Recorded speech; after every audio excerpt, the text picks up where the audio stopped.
ଜଗନ୍ନାଥ ସାଙ୍ଗମାନେ ଜୀବନରେ ଏମିତି କେତେକ ସମୟ ଆସିଥାଏ ଯେଉଁଥିରେ ମଣିଷ ଭାବେ ମୋ ପାଖକୁ ଲକ୍ଷ୍ମୀ କାହିଁକି ଦୂରେଇ ଯାଉଛନ୍ତି।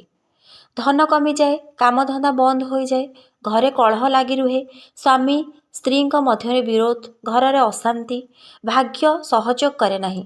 ଏହି ସବୁର ମୂଳ କାରଣ କ'ଣ? ଶାସ୍ତ୍ର, ପୁରାଣ, ଅନୁଭବ, ମଣିଷ ସ୍ୱଭାବ ସବୁକୁ ଭାବିଲେ ଉତ୍ତର ଏକ ହିଁ ହେବ। ଯେଉଁଠାରେ ଧର୍ମ, ଶାନ୍ତି, ସତ୍ୟ, ସମ୍ମାନ ଓ ପ୍ରେମ ନାହିଁ, ସେଠାରେ ଲକ୍ଷ୍ମୀ ଦୂରେଇ ଯାଆନ୍ତି। ମଣିଷର ସଂସାର, ଘରର କୀର୍ତ୍ତି ଓ ଲକ୍ଷ୍ମୀଙ୍କ ସମ୍ପର୍କ ପୁରାଣ କହେ, ଘରେ ଶାନ୍ତି ଥିଲେ ଲକ୍ଷ୍ମୀ ଥାଆନ୍ତି, ଶାନ୍ତି ଭଙ୍ଗ ହେବାରୁ ଲକ୍ଷ୍ମୀ ଚାଲି ଯାଆନ୍ତି। ସ୍ୱାମୀ ସ୍ତ୍ରୀର ଏକତା, ସମ୍ମାନ, ଭରସା ଓ ମନର ପବିତ୍ରତା ଏହା ଲକ୍ଷ୍ମୀଙ୍କ ପ୍ରିୟ।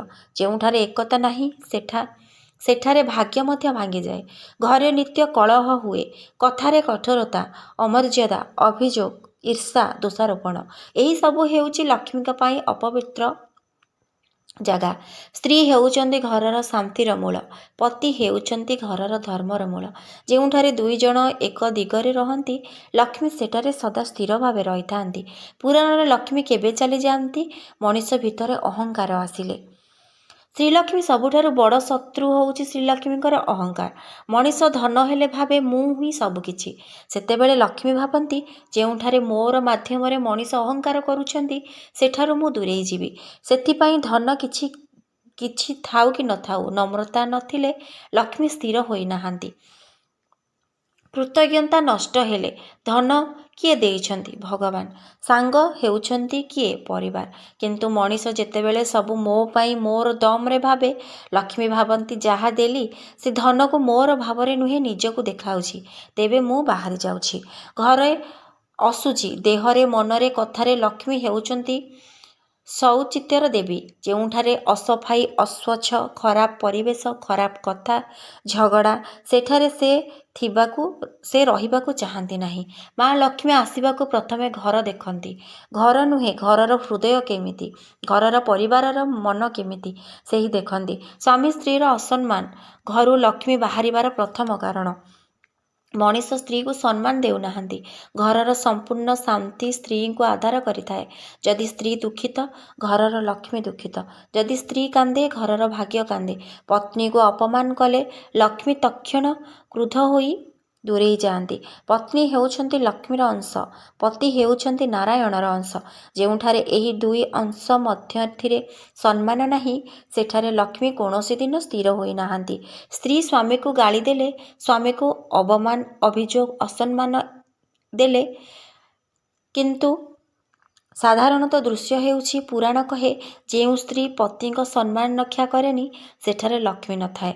ପତି ପତ୍ନୀ ଦୁଇ ଜଣଙ୍କୁ ଭାଷାରେ ମଧ୍ୟ ପବିତ୍ରତା ରଖିବାକୁ ପଡ଼େ। ଯେଉଁ ଘରେ ପବିତ୍ରତା ନାହିଁ, ସେଠି ଲକ୍ଷ୍ମୀ ଚାଲିଯାଆନ୍ତି। ଘରର ପାଞ୍ଚଟି ତ୍ରୁଟି କ'ଣ ଯେଉଁଥିରେ ଲକ୍ଷ୍ମୀ ନ ରୁହନ୍ତି? ପରିବାରର ନିତ୍ୟ କଳହ ଘରକୁ ଯୁଦ୍ଧକ୍ଷେତ୍ର କରିଦେଲେ ଶାନ୍ତି ପଳାୟନ କରେ। ଶାନ୍ତି ପଳାୟନ କରିଲେ ଲକ୍ଷ୍ମୀ ମଧ୍ୟ ପଳାୟନ କରନ୍ତି। ଅଶୁଚି, ନିତ୍ୟ ସଫା ନଥିବା ଘର, ଅସଫାଇ, ଖରାପ ଗନ୍ଧ, ଅସଫାଇ କପଡ଼ା ଏହିସବୁ ରହିଲେ ଲକ୍ଷ୍ମୀ ସେ ଘରକୁ ଗ୍ରହଣର ଯୋଗ୍ୟ ଭାବନ୍ତି ନାହିଁ। ଅତ୍ୟଧିକ କ୍ରୋଧ ଅଟେ ଧନର ଶତ୍ରୁ। କ୍ରୋଧ ଯେଉଁ ଘରେ ରହେ, ଧନ ସେଠାରେ ସ୍ଥିର ହୁଏ ନାହିଁ। ଅସତ୍ୟବାଦ ସବୁବେଳେ ଅସତ୍ୟ ଯେଉଁ ଘରେ ଥାଏ, ସବୁବେଳେ ମିଛ କଥା, ଲକ୍ଷ୍ମୀ ମାଙ୍କର ସେଠାରେ କେବେ ବାସ କରନ୍ତି ନାହିଁ। ପାରିବାରିକ ସଦସ୍ୟକୁ ଅବହେଳା, ବଡ଼ ଲୋକଙ୍କ ଆଶୀର୍ବାଦ ନହେଲେ ଲକ୍ଷ୍ମୀ ତଥାପି ଅସ୍ଥିର। ମଣିଷର ଭାଗ୍ୟ କେବେ ପ୍ରତିକୂଳ ହୋଇଯାଏ? ଯେବେ ନିଜ ଘରକୁ ଅପମାନ କରେ। ମୋ ଘର ଖରାପ, ମୋର ପରିବାର ଖରାପ, ଏମିତି କଥା କହିବା ହେଉଛି ନିଜ ଘରର ଲକ୍ଷ୍ମୀକୁ ଅପମାନ କରିବା ସମାନ। ଧନକୁ ଭୁଲ ରାସ୍ତାରେ ଖର୍ଚ୍ଚ କଲେ, ଜୁଆ, ମଦ, ଅନ୍ୟ ଖରାପ ସଭ୍ୟ ଅପବ୍ୟୟ ଏହିସବୁରୁ ଧନ ମାତ୍ର ନୁହେଁ, ଭାଗ୍ୟ ମଧ୍ୟ ଧୀରେ ଧୀରେ ନିଜଠୁ ଦୂରେଇ ଯାଏ। ଘରକୁ ପୁଣି ଥରେ ଲକ୍ଷ୍ମୀ ଡାକିବା ପାଇଁ ବଡ଼ ବଡ଼ ଗୁପ୍ତ ଦିଗ ଶୁଣନ୍ତୁ। ମାଆକୁ ଖୁସି ରଖନ୍ତୁ। ଘରର ଗୃହଲକ୍ଷ୍ମୀ ଖୁସି ନଥିଲେ ଅର୍ଥଲକ୍ଷ୍ମୀ ଆସୁନାହାନ୍ତି। ଘରର ମହିଳାଙ୍କୁ ସମ୍ମାନ, ସୁରକ୍ଷା, ଆଦର, ସମ୍ମାନିତ ସ୍ଥାନ ଏବଂ ଲକ୍ଷ୍ମୀକୁ ଆକର୍ଷିତ କରେ। ବଡ଼ଙ୍କ ଆଶୀର୍ବାଦ। ପିତାମାତା ଦୁଃଖିତ ହେଲେ ଲକ୍ଷ୍ମୀ ନ ଆସନ୍ତି। ଭଗବାନ କହିଥାନ୍ତି ଜଣକ ଆଶୀର୍ବାଦ ହେଉଛି ରାଜ୍ୟ, ଜଣକ ଶାପ ହେଉଛି ଦରିଦ୍ରତା। ବ୍ୟବହାର ସବୁଠାରୁ ମୁଖ୍ୟ। ମୁଖର ସ୍ୱଭାବ ଭାଗ୍ୟକୁ ଗଢ଼େ। ମିଠା କଥା, ଭଲ ବ୍ୟବହାର ଲକ୍ଷ୍ମୀଙ୍କ ପ୍ରିୟ।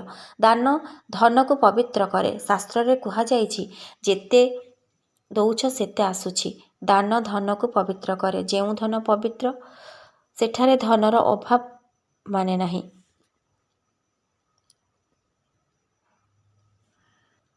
ସ୍ୱାମୀ ସ୍ତ୍ରୀ ଏକତା, ସମ୍ମାନ, ଭରସା ଓ ମନର ପବିତ୍ରତା ଏହା ଲକ୍ଷ୍ମୀଙ୍କ ପ୍ରିୟ। ଯେଉଁଠାରେ ଏକତା ନାହିଁ ସେଠାରେ ଭାଗ୍ୟ ମଧ୍ୟ ଭାଙ୍ଗିଯାଏ। ଘରେ ନିତ୍ୟ କଳହ, କଥାରେ କଠୋରତା, ଅମର୍ଯ୍ୟାଦା, ଅଭିଯୋଗ, ଈର୍ଷା, ଦୋଷାରୋପଣ ଏହିସବୁ ହେଉଛି ଲକ୍ଷ୍ମୀଙ୍କ ପାଇଁ ଅପବିତ୍ର ଜାଗା। ସ୍ତ୍ରୀ ହେଉଛନ୍ତି ଘରର ଶାନ୍ତିର ମୂଳ, ପତି ହେଉଛନ୍ତି ଘରର ଧର୍ମର ମୂଳ। ସେଥିପାଇଁ ନିଜ ଭିତରେ ସବୁବେଳେ ସମ୍ମାନ ବଜାୟ ରଖନ୍ତୁ।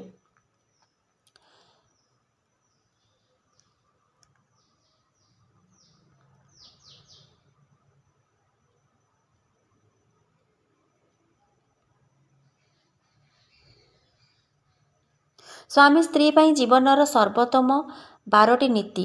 ଏକା ପରେ ଭରସା, ଖରାପ କଥା ନ କହିବା, ଘରେ ଶାନ୍ତି ରଖିବା, ପାରିବାରିକ ସମ୍ମାନ, ପରସ୍ପର ପାଇଁ ସମୟ, ଧନର ସଠିକ୍ ବ୍ୟବହାର, ଲୁପ୍ତି ହେଲେ ମାଫ କରିବା, ଧନେ ପ୍ରଲୋଭନ ନ ହେବା, କଥାରେ ମର୍ଯ୍ୟାଦା ରଖିବା, ବାହାରେ ସଂସାର ଭାଙ୍ଗିବା ଭଳି କଥା କାହାକୁ ନ କହିବା, ନିଜ ଘରର କଥା ନିଜ ଘରେ ରଖିବା, ସରଳତା, ମାନସିକ ପବିତ୍ରତା।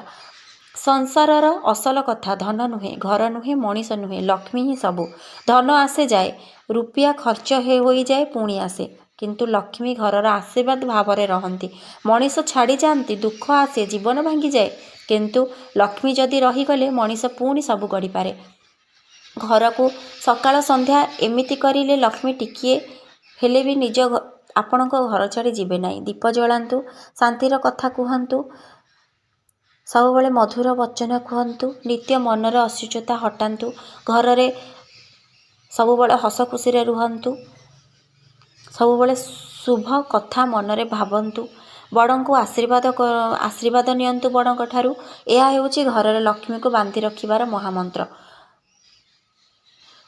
ଲକ୍ଷ୍ମୀ ଧନ ନୁହେଁ, ଆଶୀର୍ବାଦ। ଧନ ଆସିପାରେ, ଚାଲି ଯାଇପାରେ, କିନ୍ତୁ ଆଶୀର୍ବାଦ ଥିଲେ ଧନ ପୁଣି ଆସିଯାଏ।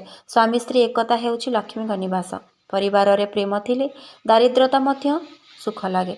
ପରିବାରରେ କଳହ ଥିଲେ, ଧନ ଥିଲେ ମଧ୍ୟ ଦୁଃଖ ଲାଗେ। ଶେଷରେ ଏକ କଥା, ଯେଉଁଠାରେ ମଣିଷ ଭଲ ସେଠାରେ ଲକ୍ଷ୍ମୀ ସ୍ଥିର। ଯେଉଁଠାରେ ମଣିଷ ମନ ଖରାପ ସେଠାରେ ଧନ ମଧ୍ୟ ଖରାପ କାର୍ଯ୍ୟକୁ ଯାଏ। ମୁଁ ଆଶା କରୁଛି ଏହି ଭିଡ଼ିଓଟି ଆପଣମାନଙ୍କୁ ନିହାତି ଭଲ ଲାଗିଥିବ। ଯଦି ଭଲ ଲାଗିଛି ଲାଇକ୍, ସେୟାର, ସବସ୍କ୍ରାଇବ୍ ନିଶ୍ଚିନ୍ତ କରିବେ। ରହିଲି। ଜୟ ଜଗନ୍ନାଥ।